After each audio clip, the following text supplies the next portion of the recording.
Знают ли москвичи казахского мыслителя Абая Кунанбаева? Смотрим, друзья. С вами Аидус. Сегодня мы решили спросить у москвичей, знают ли они, кто такой казахский поэт Абай Кунанбаев. Скажите, вы знаете, кто такой Абай Кунанбаев? Нет, не знаю. Нет. Пожалуйста, вы знаете, кто такой Абай Кунанбаев? Нет. Вы знаете, кто такой Абай Кунанбаев? Есть пресс-служба.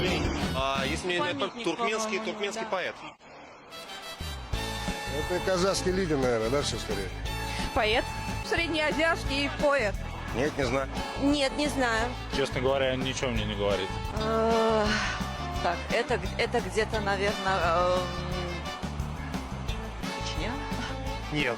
Нет. Нет. Нет. Нет. Нет.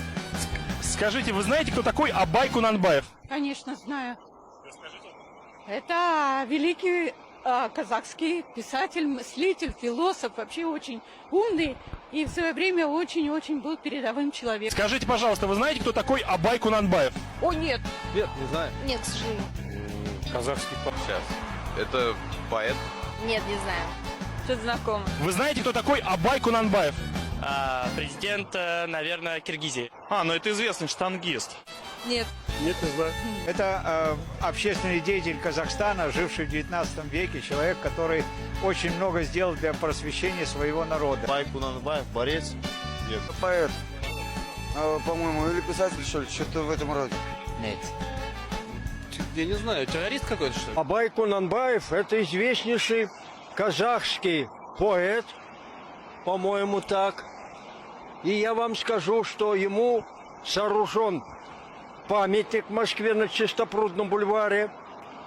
И еще хочу сказать, что помимо его был великий казахский поэт Жамбул Забаев, который написал великолепную поэму «Ленинградцы, дети мои».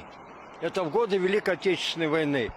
Мы очень уважаем казахских товарищей, потому что товарищ Назарбаев, он ведет правильную политику в отношении своего народа. Это страна, которая, находясь в подбрюшье России, обеспечит нам прекрасную жизнь, экономику.